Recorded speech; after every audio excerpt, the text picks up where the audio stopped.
I'd like to spend a few minutes talking about how you can use an emulator as a research tool. So an emulator is a software program that imitates the operations of another computer system or another video game console. Usually, in this case, a video game console, but you actually can get emulators for classic computer systems as well, and you can run old word processing programs or old games and things like that on them. So an emulator uses what's called a ROM, which is a copy of the information that's on a cartridge. So I've loaded up the ROM from Super Mario Bros. To show a couple of ways that you can use an emulator to study video game music. So as we know from elsewhere, from reading Nathan Altice and watching the other lecture video on the sound channels of the Nintendo has 4 primary synthesizer channels, 2 square waves, 1 triangle wave, 1 white noise channel, and then it has its simple sampler as well. So the nice thing about a lot of emulators, this is Nestopia, which is an emulator on PC. You can also do the same thing with OpenEmu on the Mac. So I'm going to open the Options menu and go to Sound.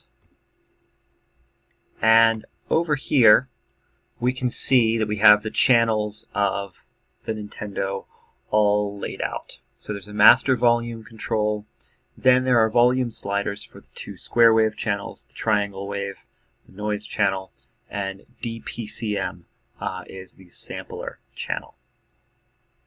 So each of these, as you can see, I can turn up or down at will. And the nice thing about that is that it lets you isolate the sound. It lets you listen to one channel in isolation or take out one of the channels or check to see if something is happening on a given channel, for example.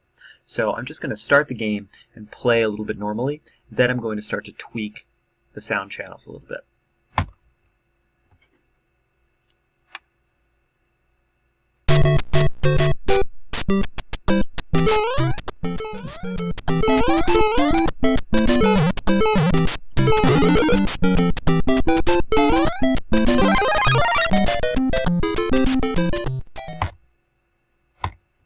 So we can see, or we can hear, how the regular game sounds. The soundscape, if I were to describe it, we have the percussion going on in the white noise channel. The triangle wave provides the bass line. The 2 square waves are responsible in some way for the melody and the harmony and most of the sound effects. And I don't think I hear the PCM sampler being used. So in order to check these intuitions out, what we can do is change the levels a little bit. So let's hear, just for right now, the triangle wave and the noise channel.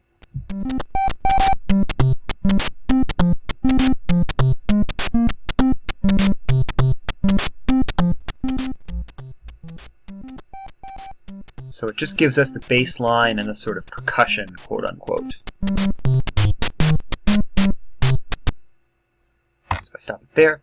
Let's take those channels out this time, and let's hear only the melody channels, the melody and the harmony.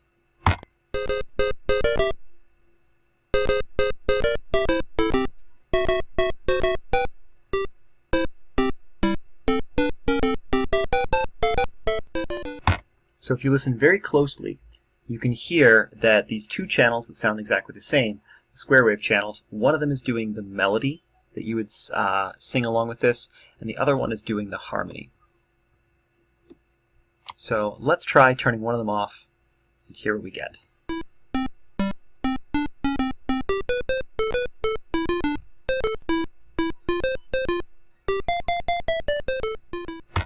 So I would say that's not quite the iconic melody that you associate with Super Mario Bros. It's actually the harmony. So it's interesting that the harmony is on channel 1, whereas the melody, which you would think is more important, maybe, is on channel 2. If I switch over to that, we can hear the melody.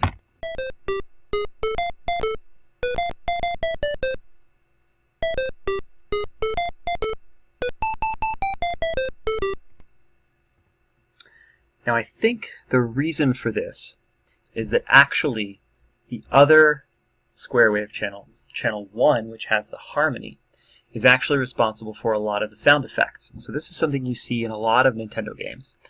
The sound channels are so limited, you only have the sort of 2 square waves, 1 triangle, 1 noise sampler, that if you want to have a full musical texture, you actually have to drop elements of the music out in order to provide the sound effects. So I'm once again going to turn the melody off and go to the harmony.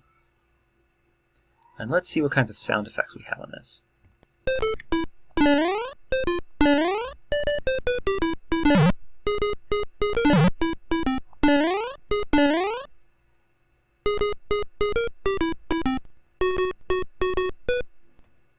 So it's interesting, we hear the jump sound, we hear the bricks breaking.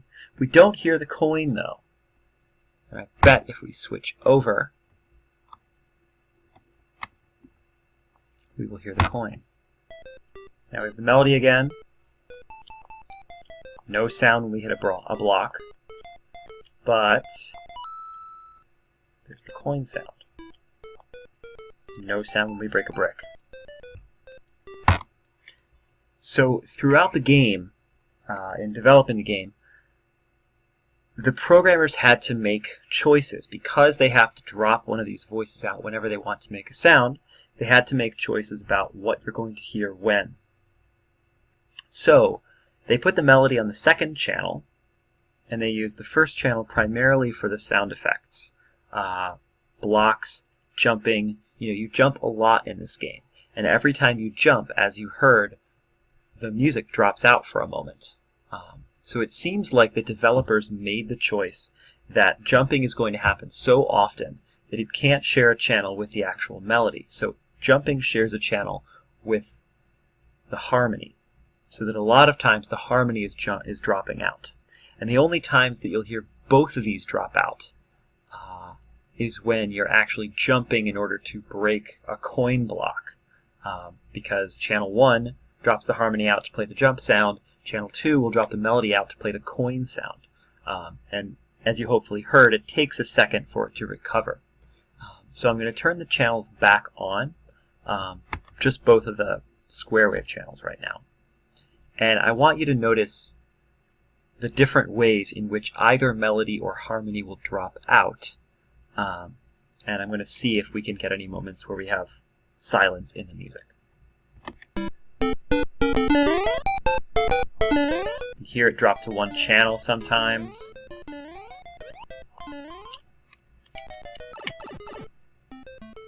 Different music. We don't have the iconic bass line here. But I bet if we change over and add the low end, we get that bass line sound, but now we have no coins. I gotta get the last one. Now everything speeds up because I'm running out of time. But this is how the game sounds with just the bass line.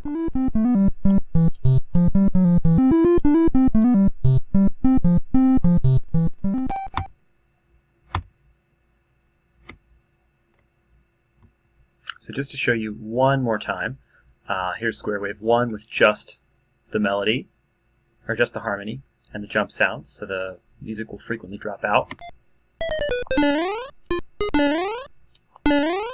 And totally stop the music from happening. We also heard the pause chime there, and I bet we will not hear it on square wave 2. Oh, nothing. And our jumping is silent, the music is continuous. So that's a little breakdown of how the channels work in Super Mario Bros. Let's go on now to The Legend of Zelda.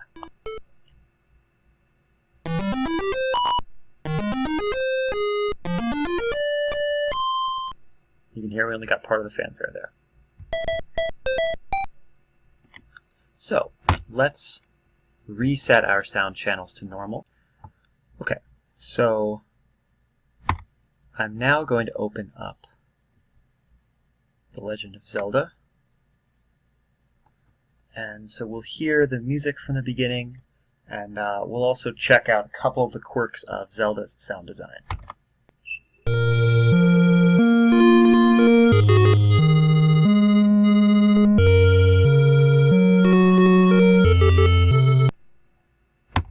So we can isolate this a little bit. I can take the melodic lines out, say.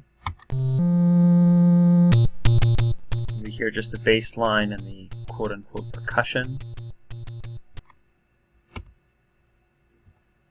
Go down to the percussion line only. Oh, I left a little tiny bit of volume on the top square wave. Here we go.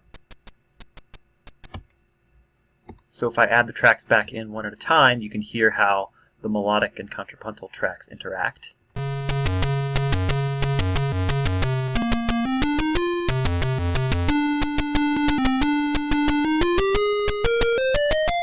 So again, you can hear channel 1 is kind of providing harmony or counterpoint, whereas channel 2 is doing what we would think of as the melody.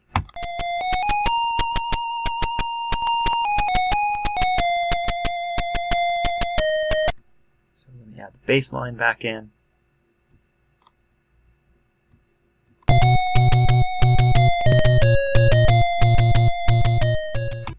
And if I add counterpoint back in, we'll hear the full texture again. 2 square waves in counterpoint.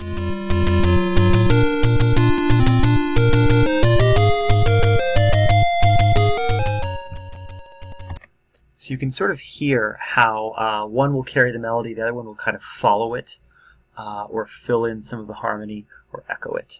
I'll play just a little bit more, then we'll get into the game.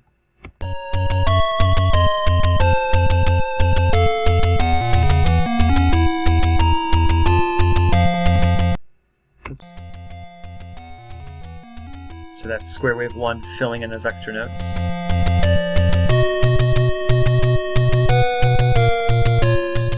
So if we start, I have Jumbo still on there, the Tufts mascot from where I would teach there. Let's start.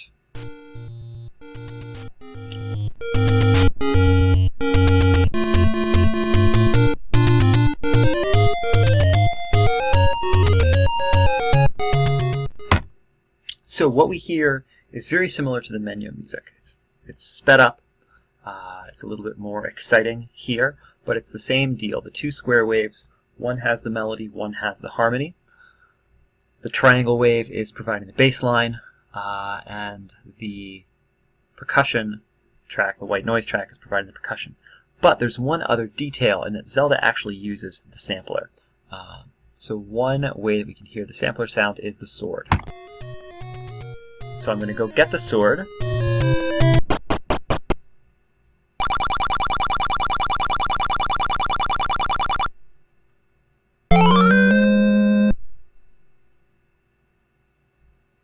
Okay. So, for example, when we're using the soundboard, we can kind of check what's making that noise. Are we sure is it the noise channel or is it something else? So let's check the little going inside noise really fast. Now we have no music except percussion. And yes, it is the white noise channel. That's pretty obvious. The other interesting thing, though, is that in The Legend of Zelda, when you have full life, you sort of shoot your sword, or you shoot a beam out of your sword. And that sound actually uses the sampler. So if I press B, or A, sorry. So I've turned off all but the sampler channel. And the sampler is very low res, but this is actually a sound that the developers created. So you get that only when you have full health.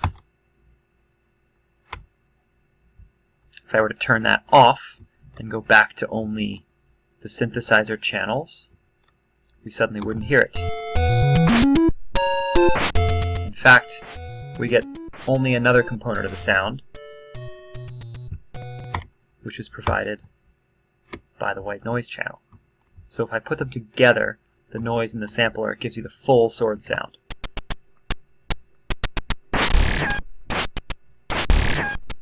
So there's the little shriek, shriek, shriek when you swing the sword, and there's the shooting the sword noise.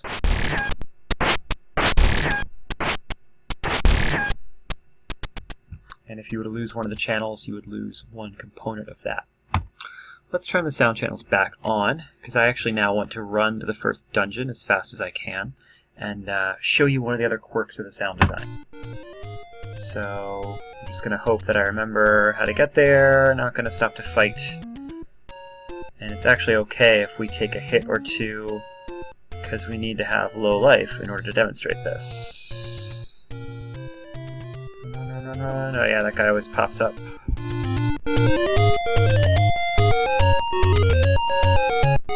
Alright, so the first dungeon here. The levels in Zelda are scattered all around. And this is the first dungeon.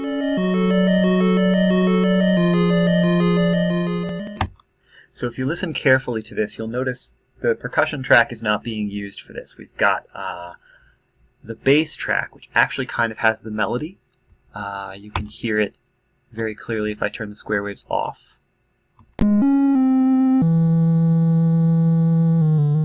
This kind of gloomy, low register melody for the dungeon levels.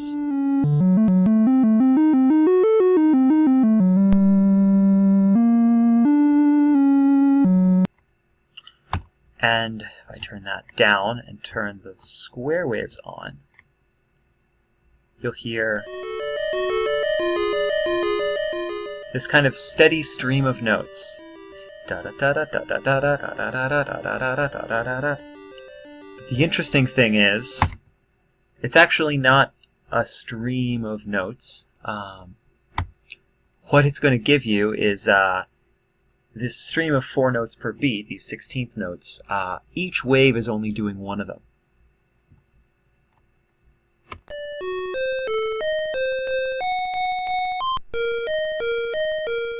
So with only one wave going, we only get sort of beat off beat. Dun dun dun dun dun dun dun dun dun. And the other wave is doing the notes that fit in between those.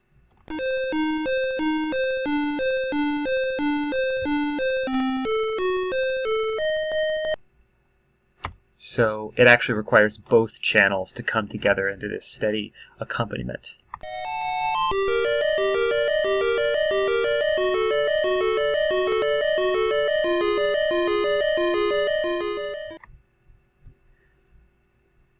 So, you heard before how the sword doesn't use a melodic channel. The sword in Zelda actually only uses the noise and sometimes the PCM channel, although you won't hear that since now I've taken damage and I can't shoot my little sword beam. But there's another interesting feature of Zelda, and that's if you're down to 1 heart, you get this little siren alarm thing like you're on life support or something, warning you that you're about to die. But this persistent beeping is actually going to take up one of the square wave channels. So the Zelda composers, in other words, the designers, Koji Kondo is the composer, and he and his Nintendo colleagues coded the sound system. They had a little bit more freedom in that they don't have to worry quite as much about losing the melody or losing the harmony when you make a sound effect, because the sword sound, the most common sound in the game, is just the noise channel. So they lose the percussion. That's not such a big loss.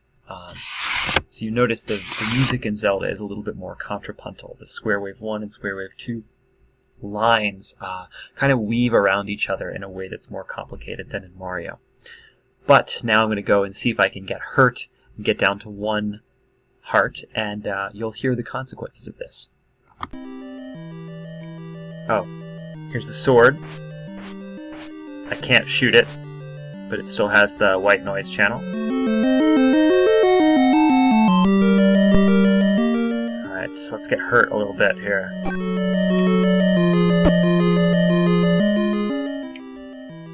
Alright, now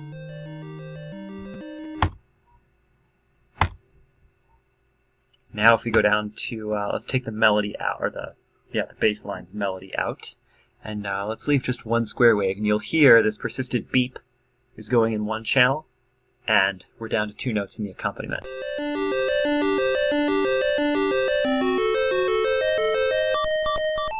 So we only get half the notes here. And let's see if I can get out of here alive. I don't know why I'm not fighting them actually, but it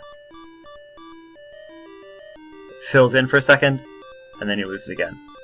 So when you change rooms, it stops beeping as well. So this is really the only situation where you consistently lose part of the musical texture in Zelda. The game covers it up a lot better by using the white noise. Sorry, I should stop that. So Zelda covers up the loss of its music a lot better by using mostly the white noise in the sampler channel. But this is a situation where during the regular gameplay you actually lose some of the sound. So hopefully these two examples have shown how you might use an emulator to kind of stop and pause the game, tinker around a little bit, and see how the sound system is put together.